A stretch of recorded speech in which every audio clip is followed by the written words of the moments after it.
राष्ट्र सर्वप्रथम, राष्ट्र सर्वप्रथम, राष्ट्र सर्वप्रथम, राष्ट्र सर्वप्रथम। राष्ट्र सर्वप्रथम की बात कार्यक्रम में आप सभी राष्ट्रवासियों का हार्दिक स्वागत।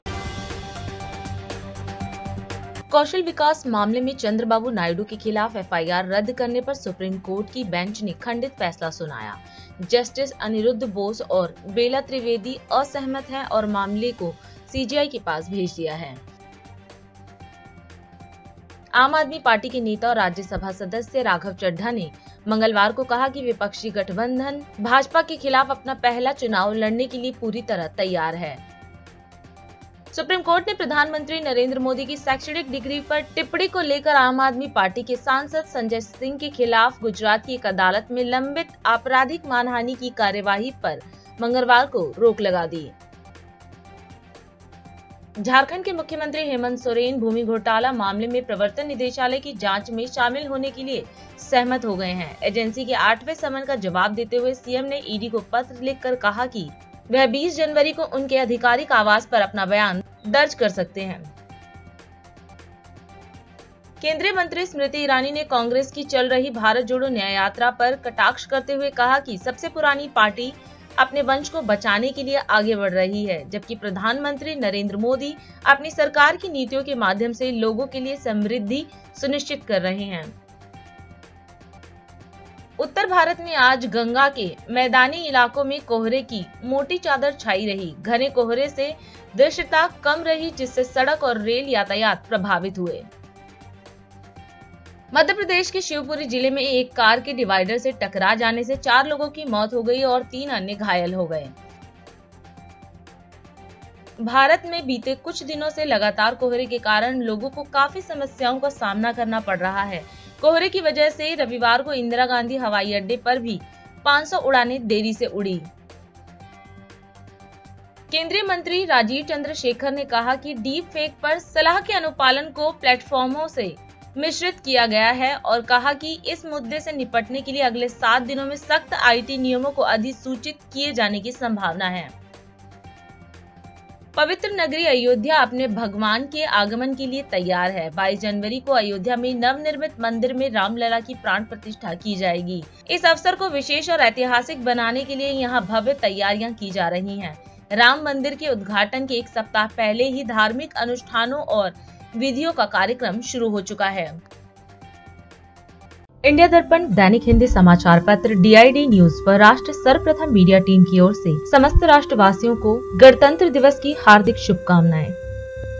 भ्रष्टाचार कैसा भी हो, उस पर कार्रवाई जरूर होती है। प्रधानमंत्री कार्यालय को गुरुग्राम के संजय ग्राम वेलफेयर एसोसिएशन द्वारा भेजी गई शिकायत पर हुई सरकारी कार्रवाई के अंतर्गत गुरुग्राम के 4 एसडीओ पर चार्जशीट की गई है। दर्शकों को बता दें कि स्थानीय नागरिकों द्वारा भेजी गई शिकायत में निगम अधिकारियों पर अवैध निर्माण बनने और कार्रवाई न होने के कारण बिल्डर व अनधिकृत तत्वों से मिलीभगत का आरोप लगाया गया था। जब मामले की जांच निगम की विजिलेंस टीम के पास पहुंची तो पता चला कि कोरोना काल के दौरान भारतीय सेना के आयुध डिपो के आसपास के प्रतिबंधित क्षेत्र में 1200 गज से अधिक में अवैध तरीके से भवन निर्माण का खेल किया गया है। वहीं जिन अधिकारियों को इस अवैध निर्माण पर कार्रवाई करनी थी, उन्होंने इस संबंध में हाई कोर्ट का आदेश होने के बावजूद इसे तोड़ने तक की कार्रवाई नहीं की। विजिलेंस जांच के बाद एसडीओ दिनेश कुमार, एसडीओ आशीष हुड्डा और एसडीओ दिलीप यादव व अन्य को दोषी पाते हुए उन पर सख्त कार्रवाई की गई है। भारत की राजधानी दिल्ली में भी बड़े पैमाने पर नगर निगम भवन निर्माण विभाग के एग्जीक्यूटिव इंजीनियरों के संरक्षण में जेईई बिल्डरों से साठगांठ कर न सिर्फ कोरोना काल में बड़े पैमाने पर अवैध निर्माण कराया गया, बल्कि करोलबाग जोन भवन निर्माण विभाग के ईई कुमार महेंद्रा बड़े बड़े इंडस्ट्रियल प्लॉटों के छोटे छोटे टुकड़े करवाकर न सिर्फ अवैध कमर्शियल निर्माण करा रहे हैं, बल्कि इसकी शिकायत LG, PMO, CMO, DC commissioner, mayor तक पहुंचने पर भ्रष्ट जेईई अवैध निर्माण करता बिल्डरों के संगठित गिरोह को बचाने के लिए गलत जानकारी लगातार ईई भवन करोलबाग जोन कुमार महेंद्रा उच्चतर विभागों को दे रहे हैं। आश्चर्य की बात यह है कि इस बार ईई भवन करोलबाग जोन ने अपनी भ्रष्टाचार की गठरी को दिल्ली नगर निगम की कमिश्नर के माथे डालकर कमिश्नर से पीएमओ को झूठी रिपोर्ट भिजवा दी। इस संबंध में शिकायतकर्ता ने प्रधानमंत्री को पुनः शिकायत करते हुए भ्रष्टाचार के सभी प्रमाणों को साथ देते हुए कहा कि बार बार बिल्डरों को एवं भ्रष्ट भवन निर्माण अधिकारियों को बचाया जा रहा है। पीएमओ ने मामले की गंभीरता गुड़गांव की तरह देखते हुए पुनः जांच का आदेश दिया है। करोलबाग जोन भवन निर्माण विभाग के अंतर्गत मोतीनगर विधानसभा क्षेत्र के 3 नगर निगम क्षेत्रों में 5 वर्षों से बड़े पैमाने पर डीएमसी एक्ट का उल्लंघन कर अवैध निर्माण, अतिक्रमण, इंडस्ट्रियल प्लॉटों को बगैर लैंड यूज बदले छोटे छोटे टुकड़े कर कमर्शियल निर्माण किया जा रहा है। 100 से भी अधिक प्लॉटों पर आज भी निर्माण जारी है, जिसमें डीएमसी एक्ट का खुलकर मजाक उड़ाया जा रहा है। मजे की बात यह है कि एईडीसी द्वारा जिन भवन को डीएमसी एक्ट के उल्लंघन का नोटिस दिया गया वह भी खुलेआम बनकर तैयार हैं और चीख चीख कर कह रहा है, यह है भ्रष्टाचार की ताकत। एक और मजे की बात यह है कि दिल्ली हाई कोर्ट में जिस भूमि के संबंध में मामला चल रहा है वहां भी रातों रात अवैध निर्माण व सरकारी भूमि पर अतिक्रमण रमेश नगर निगम क्षेत्र में किया गया। शिकायत के बाद भी कार्रवाई नहीं की। पूर्व में जोन के डीसी रहे आईपीएस अधिकारी दीपक पुरोहित ने बिल्डर के खिलाफ डीएमसी एक्ट के उल्लंघन के मामले में एफआईआर करवाया। उनके तबादले के बाद वह अवैध बिल्डिंग आज भी ईई भवन कुमार महेंद्रा के संरक्षण में खड़ा है। एशिया की सबसे बड़ी टिम्बर मार्केट में भी धड़ल्ले से अवैध निर्माण व अतिक्रमण जारी है और यहाँ भी एमसीडी ने खाना पूर्ति के लिए 5-6 बिल्डिंगों को नोटिस दिया, जबकि अन्य कई अवैध निर्माणों को बचाने का काम किया गया है।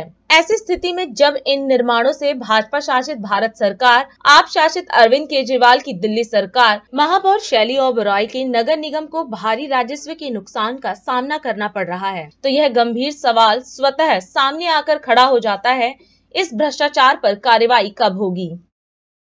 प्रधानमंत्री नरेंद्र मोदी ने आंध्र प्रदेश के पलासमुद्रम में राष्ट्रीय सीमा शुल्क, अप्रत्यक्ष कर और नारकोटिक्स अकादमी का उद्घाटन किया। इस दौरान कार्यक्रम को संबोधित करते हुए पीएम ने कहा कि राष्ट्रीय सीमा शुल्क, अप्रत्यक्ष कर और नारकोटिक्स अकादमी के उद्घाटन पर आप सभी को बधाई।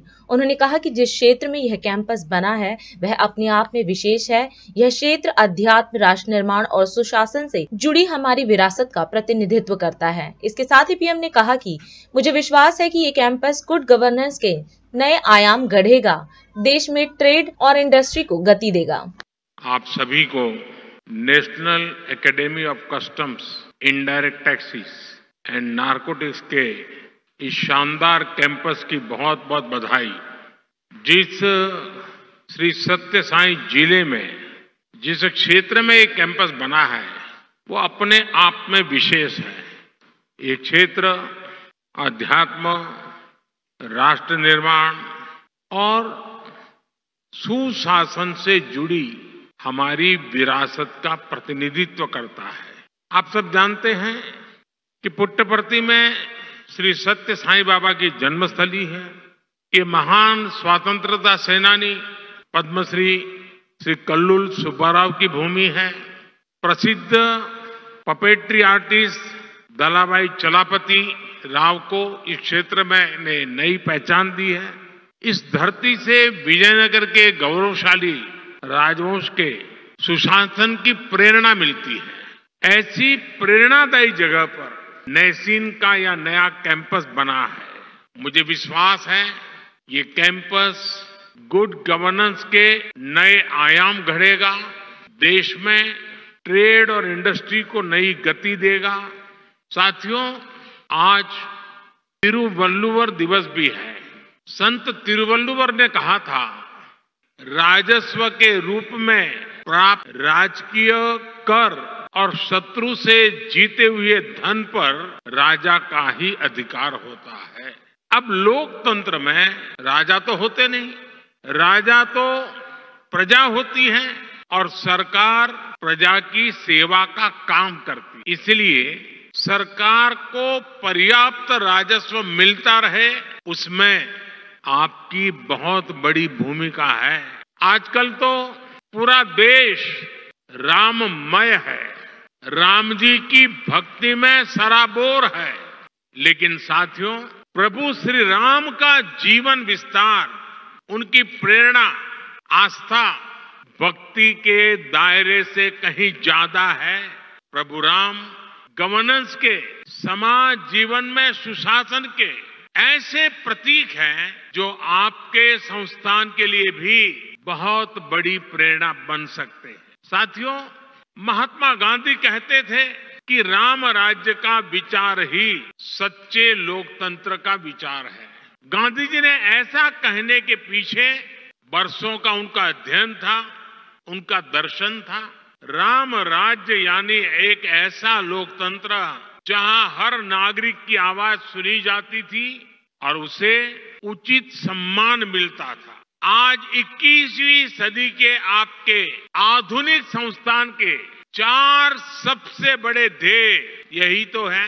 एक एडमिनिस्ट्रेटर के रूप में रूल्स और रेगुलेशंस को लागू करने वाली इकाई के रूप में आपको इस बात को हमेशा याद रखना है। साथियों, नैसिन का रोल देश को एक आधुनिक इकोसिस्टम देने का है। एक ऐसा इकोसिस्टम जो देश में व्यापार कारोबार को आसान बना सके, जो भारत को ग्लोबल ट्रेड का अहम पार्टनर बनाने के लिए और फ्रेंडली माहौल बना सके, जो टैक्स, कस्टम्स, नारकोटिक जैसे विषयों के माध्यम से देश में ईज ऑफ डूइंग बिजनेस को प्रमोट करे और जो गलत प्रैक्टिसेस से सख्ती से निपटे। आप सभी को सरकार ने अनेक शक्तियां भी दी है। इस शक्ति का उपयोग आपके विवेक पर निर्भर करता है। आपका सीधा सरोकार टैक्स व्यवस्था से है। राम राज्य में टैक्स कैसे लिए जाता था, इस पर गोस्वामी तुलसीदास जी ने जो कहा है वो बहुत प्रासंगिक है। सूर्य पृथ्वी से जल खींचता है और फिर वही जल बादल बनकर वर्षा के रूप में वापस धरती पर आता है, समृद्धि बढ़ाता है। हमारी टैक्स व्यवस्था भी वैसी ही होनी चाहिए। हमारा प्रयास होना चाहिए कि जनता से लिए टैक्स की पाई पाई जन कल्याण में लगे और वो समृद्धि को प्रोत्साहित करे। रक्षा मंत्री राजनाथ सिंह आज मंगलवार को उत्तर प्रदेश के दौरे पर हैं। इस अवसर पर रक्षा मंत्री राजनाथ सिंह ने लखनऊ में विकसित भारत संकल्प यात्रा को संबोधित किया। रक्षा मंत्री ने कहा कि विकसित भारत संकल्प यात्रा सारे देश में चल रही है। उन्होंने कहा कि आजाद भारत के इतिहास में पहला अवसर है जब कोई सरकार जनता के दरवाजे पर जाकर सरकारी योजनाओं का लाभ पहुंचाने की कोशिश कर रही है और इसका श्रेय पीएम मोदी को जाता है। पीएम मोदी का संकल्प समाज के सबसे कमजोर वर्ग का उत्थान करना है। जो हमारी यह विकसित भारत संकल्प यात्रा केवल लखनऊ महानगर में ही नहीं बल्कि सारे देश में चल रही है और आजाद भारत के इतिहास में यह पहला अवसर है जब कोई सरकार जनता के दरवाजों पर जाकर सरकारी योजनाओं का लाभ पहुंचाने की कोशिश कर रही है। यह पहली बार आजाद भारत के इतिहास में हुआ है और इसका श्रेय यदि किसी को दिया जाना चाहिए तो हमारे भारत के यशस्वी प्रधानमंत्री आदरणीय नरेंद्र मोदी जी को इसका श्रेय दिया जाना चाहिए। आप लोगों ने आजाद भारत में कभी नहीं देखा होगा कि कोई सरकार जनता के दरवाजे पर पहुंचकर जो भी हमारी सरकारी योजनाएं हैं उनका लाभ पहुंचाने की कोशिश की। और मैं दावे के साथ कह सकता हूं आजाद भारत के इतिहास में कोई ऐसी सरकार नहीं रही है जिसने इस सीमा तक जाकर आम जनता के हितों की चिंता की। अब आप सब यहां पर बैठे हैं, मैं दावे के साथ कह सकता हूं कि एक भी ऐसा परिवार नहीं होगा जिसको कोई न कोई सरकारी योजना का लाभ न मिला। और यदि जो कहीं कुछ लोग छूट तो नहीं गए हैं, इसकी भी चिंता प्रधानमंत्री जी को बराबर सताती रहती है। और जब भी कैबिनेट की बैठक होती है तो हम लोगों से भी कहते हैं कि आप लोग अपने संसदीय निर्वाचन क्षेत्रों में जाकर यह देखिए कि कोई भी परिवार छूटना नहीं चाहिए जिसको जो लाभ मिलने की जरूरत है और जो उस लाभ प्राप्त करने के योग्य हैं उनको उसका लाभ न प्राप्त हो। यह देश का प्रधानमंत्री और 140 करोड़ भारतवासियों की चिंता कर रहा है। यह कोई छोटी बात नहीं है। और आप लोगों को शायद जानकारी नहीं होगी, भारत को पहले सारी दुनिया में एक कमजोर भारत माना जाता था। यह कहा जाता था कि भारत यह गरीबों का देश है, बेरोजगार नौजवानों का देश है। हमारे और आपके भारत के बारे में सारी दुनिया में यह धारणा बनी हुई थी। लेकिन आज दुनिया के किसी भी देश में चले जाइए बहने भाइयों, आज भारत को दुनिया का कोई व्यक्ति कमजोर भारत नहीं मानता है, दुर्बल भारत नहीं मानता है, बल्कि अब भारत को दुनिया का एक मजबूत और ताकतवर देश मानता है।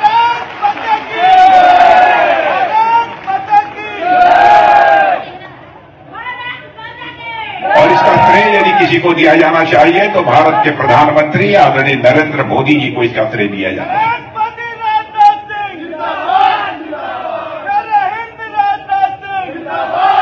और आज आप लोगों के बीच मैं यह सब भाषण करने के लिए नहीं आया हूं कि आपका क्षेत्रीय सांसद होने के नाते मैंने क्या किया है, क्या नहीं किया। जो मैंने किया है उससे आप अच्छी तरह परिचित हैं। मेरे माध्यम से जो कुछ भी हो सकता था, जितना बन सकता था, मैंने अपनी तरफ से करने की कोशिश की है और आगे भी जितना हो सकेगा मैं अपनी तरफ से करने की कोशिश करूंगा।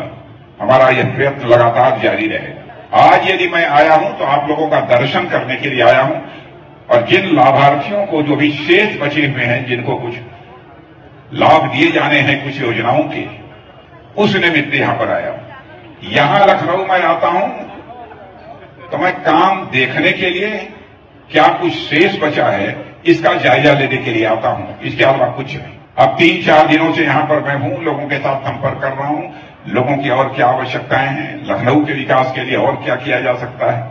हमारे प्रधानमंत्री ने जो योजनाएं प्रारंभ की हैं, जानते हैं, जो भारत पहले गरीब भारत आज क्या स्थिति बन गई है। जब मोदी जी प्रधानमंत्री बने थे, हमारा यह भारत देश के धन दौलत के मामले में, माने देश के अर्थव्यवस्था के मामले में दुनिया की में 10वें स्थान पर है। और आपको जानकर खुशी होगी कि 9 वर्षों के अंदर ही हमारे प्रधानमंत्री ने इस भारत को जो धन दौलत के मामले में यानी देश की अर्थव्यवस्था के मामले में 10वें स्थान पर था, उसको लाकर 5वें स्थान पर खड़ा कर दिया। और ऐसे ही यदि चलता रहा तो दिन दूर नहीं है कि आजादी के 100 साल पूरा होते होते यानी 2047 तक भारत धन दौलत के मामले में दुनिया का नंबर 1 देश बन जाए। आप सभी लोग कोई कठिनाई हो तो हमारे क्षेत्रीय पार्षदों से मिलिए, हमारे यहाँ के विधायक हैं नीरज बोरा जी, उनसे मिलिए। मैं इतना बतला दूं, कोई आपको निराश करके अपने घर से नहीं भेजेगा, जितना बन सकेगा उससे वह करने की कोशिश। मेरे बहनों भाइयों, बस मुझे इतना ही कहना था, इससे ज्यादा कुछ कहने की जरूरत नहीं है। आप सब लोगों को बहुत बहुत धन्यवाद। अभी समय है एक ब्रेक का, हम चलते हैं ब्रेक पर, आप कहीं जाए नहीं, छोटा सा break. Powered by Kamal Buildtech Private Limited, fulfilling promises. With our professional team and experience of delivering projects, in past we guarantee you peace of mind and top quality work in an affordable price. Mother India पत्रिका की ओर से समस्त राष्ट्रवासियों को गणतंत्र दिवस की हार्दिक शुभकामनाएं। और अधिक खबरों के लिए आप हमारे YouTube चैनल दैनिक इंडिया दर्पण को अभी सब्सक्राइब करें और नोटिफिकेशन के लिए बेल आइकन को प्रेस करना ना भूलें। राष्ट्र सर्वप्रथम की बात कार्यक्रम में ब्रेक के बाद एक बार फिर आप सभी राष्ट्रवासियों का स्वागत। उत्तराखंड के पिथौरागढ़ में आज नारी शक्ति महोत्सव एवं विभिन्न विकास योजनाओं का लोकार्पण एवं शिलान्यास कार्यक्रम आयोजित हुआ, जिसमें उत्तराखंड के मुख्यमंत्री पुष्कर सिंह धामी भी शामिल हुए। उन्होंने कार्यक्रम को संबोधित कर दीदी बैणा नारी शक्ति महोत्सव में आए सभी लोगों का अभिनंदन किया। सीएम ने कहा कि आज 217 करोड़ रुपए से अधिक की योजनाओं का लोकार्पण हुआ है, वो पिथौरागढ़ के विकास में मील का पत्थर साबित होंगी। इसके साथ ही उन्होंने कहा कि प्रधानमंत्री मोदी के नेतृत्व में सरकार विकास कार्यों को आगे बढ़ा रही है और इससे पिथौरागढ़ भी अछूता नहीं है। दीदी बैणी नारी शक्ति महोत्सव ये कार्यक्रम, इसमें जो आप सब लोगों ने मुझे सम्मान दिया उसके लिए मैं आप सभी का हृदय से आभारी हूँ। जिले के हमारे प्रशासन के लोग, जिलाधिकारी रीना जी, पुलिस अधीक्षक जी, पूरी टीम, उनका भी मैं धन्यवाद करता हूँ कि आप सब लोगों ने आज कई 100 करोड़ की 217 करोड़ से अधिक की जन योजनाएं, जो विकास की योजनाएं, उनका आज यहाँ लोकार्पण हुआ है, शिलान्यास हुआ है, जो निश्चित रूप से आने वाले समय में पिथौरागढ़ जनपद के लिए विकास के मील का पत्थर होंगे। आने वाले समय में एक हमारा नया इतिहास यहाँ बनेगा। और इन योजनाओं के धरातल पर उतरने से पिथौरागढ़ जनपद का विकास सुनिश्चित होगा, बल्कि हमारी आने वाली पीढ़ियां, जो हमारे कर्णधार हैं, हमारे बेटे बेटियां, उनको भी लाभ मिलने वाला है। जिस तरह से रुद्रपुर, बागेश्वर, टिहरी, उत्तरकाशी और उधम सिंह नगर में ये जो आयोजित हुए सम्मेलन, जो मातृशक्ति महोत्सव, जो हमने मातृ शक्ति के लिए, अपनी दीदी भूलियों के लिए, ईजा बहनियों के लिए ये आयोजित किए हैं, उनके जीवन स्तर को ऊपर उठाने के लिए, उनको आत्मनिर्भर बनाने के लिए, आज मातृशक्ति कार्यक्रम में भी आप सभी का, माताओं बहनों का अपार स्नेह मिला। और आज मुझे आप सबके बीच में भी जो स्नेह मिला, आशीर्वाद मिला, वो अद्भुत है, जिनको शब्दों में व्यक्त नहीं किया जा सकता है। इसके लिए मैं पिथौरागढ़ जनपद की समस्त अपनी दीदी भूलियों को, ईजा बहनियों को, सबको दिल से धन्यवाद करता हूं। हम सब जानते हैं आज हमारे प्रधानमंत्री आदरणीय नरेंद्र मोदी जी के नेतृत्व में डबल इंजन की सरकार पूरे उत्तराखंड के अंदर विकास के कामों को आगे बढ़ाने का काम कर रही है, और हमारा पिथौरागढ़ जनपद भी इससे अछूता नहीं है। मैं आप सब लोगों से कहना चाहता हूं, मैं भी बचपन से जब यहां से जाता था तो मैं सोचता था कि पिथौरागढ़ जनपद में एक मेडिकल कॉलेज जरूर होना चाहिए। जब मैं दूसरी जगह जाता था, बड़ी बड़ी बिल्डिंगें दिखाई देती थी, बड़े बड़े इंस्टीट्यूशन दिखाई देते थे, उस समय मन में सपना था, आज वो सपना साकार होने को है। अल्मोड़ा का मेडिकल कॉलेज चालू हो गया है, पिथौरागढ़ का कॉलेज का काम शुरू हो गया है, जल्दी ही बनकर तैयार हो जाएगा। ऐसे अनेकों कार्य, आज पार्किंग के काम, अवस्थापना के कार्य लगातार आगे बढ़ाने का काम हो रहा है। इसके अलावा विभिन्न पंपिंग की योजनाएं, एक से एक आज पंपिंग की योजनाएं बनाई जा रही है, सड़कों का निर्माण किया जा रहा है, जेल का काम किया जा रहा है, फायर स्टेशन बनाया जा रहा है, प्रशासनिक भवन, इनका निर्माण। कुछ कार्य ऐसे हैं जो आने वाले समय में मेरे पिथौरागढ़ के भविष्य को उज्जवल करने का कार्य करेंगे, एक पिथौरागढ़ को आगे बढ़ाने का काम करेंगे। इतना ही नहीं, मानसखंड मंदिर माला मिशन के अंतर्गत यहाँ के बहुत से मंदिरों और आसपास के क्षेत्रों के विकास हेतु भी हमारी सरकार संकल्पबद्ध है। हमने प्रण किया है कि हम प्राथमिकता से इस काम को आगे बढ़ाएंगे। आप सबको यह बताते हुए भी मुझे अपार खुशी हो रही है कि जो अभी हमारे सांसद जी, जिसके लिए लंबे समय से प्रयासरत थे, हमारे यहाँ के सभी जनप्रतिनिधि उसके लिए लगे हुए थे कि नैनी सैनी हवाई अड्डे से जो हवाई सेवा शुरू हो, उसके लिए 19 सीटर जो विमान है, उसकी ट्रायल लैंडिंग सफलतापूर्वक की जा चुकी है। जैसे ही अन्य जो औपचारिकताएं बची हैं, डीजीसीए उनकी अनुमति देगा, मेरे पिथौरागढ़ से नियमित उड़ान यहाँ से हवाई सेवा प्रारंभ हो जाएगी। ऐतिहासिक जो हमारा यहाँ मोस्ट मंदिर है, उसका सौंदर्यीकरण व मंच का निर्माण, ये काम किया जाएगा। नैनी सैनी जाजर देवा तक हाटविक सड़क व नाली का निर्माण किया जाएगा।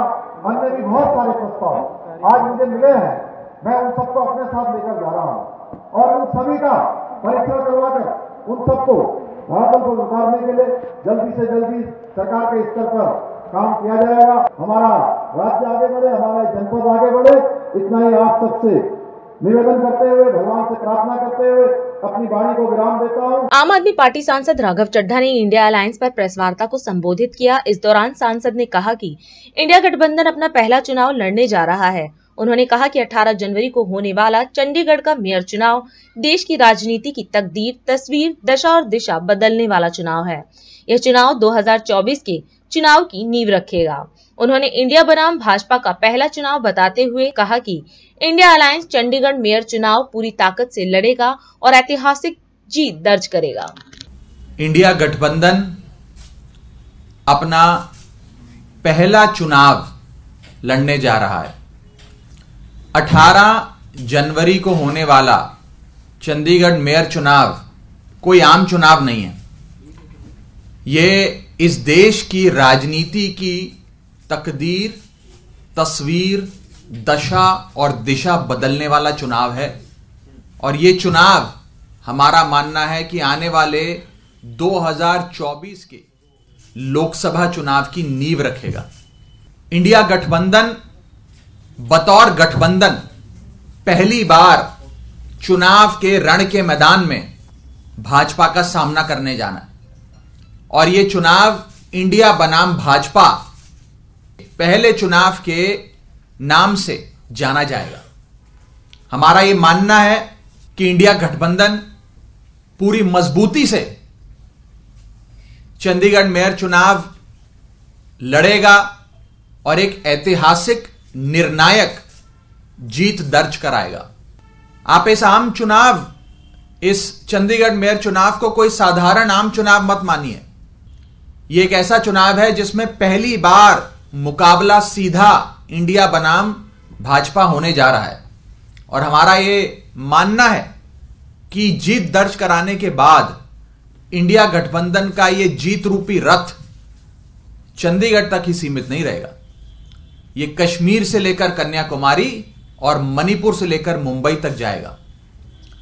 जब जब टीम इंडिया का सामना देश की, दुनिया की किसी भी टीम से हुआ, हमेशा भारतवासियों ने टीम इंडिया को जिताया।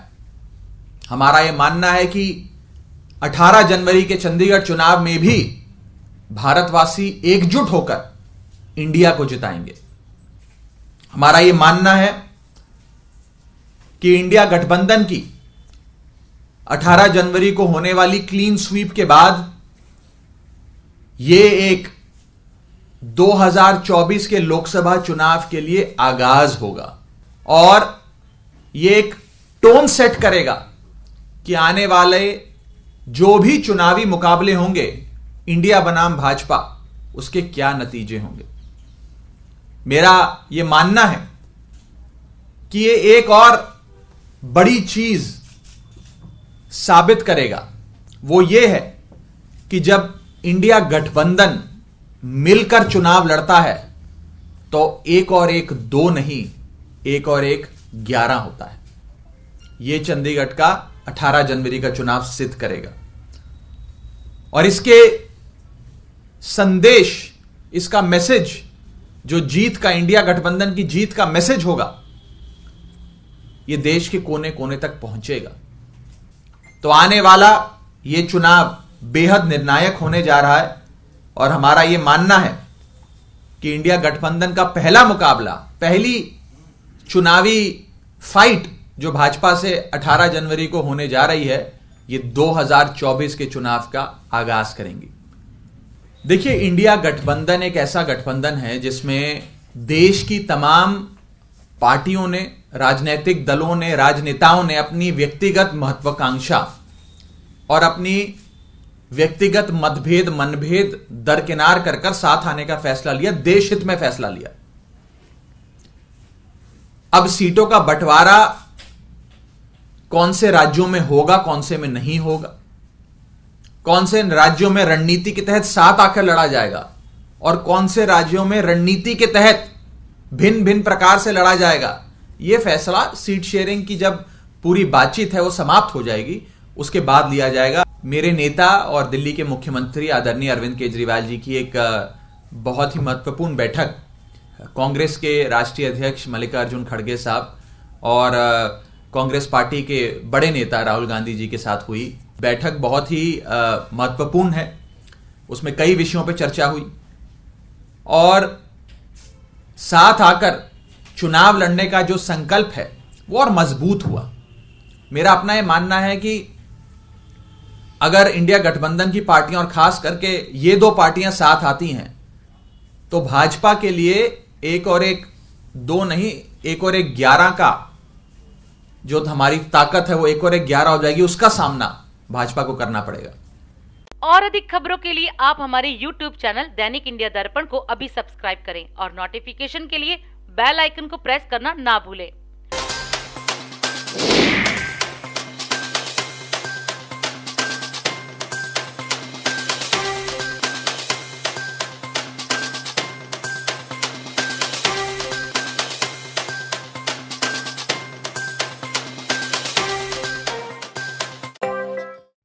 आज हम इस कार्यक्रम में आपसे विदा लेते हैं। आप अन्य खबरों के लिए बने रहे। राष्ट्र सर्वप्रथम, वंदे मातरम, जाग उठा है भारत। राष्ट्र सर्वप्रथम, राष्ट्र सर्वप्रथम, राष्ट्र सर्वप्रथम, राष्ट्र सर्वप्रथम।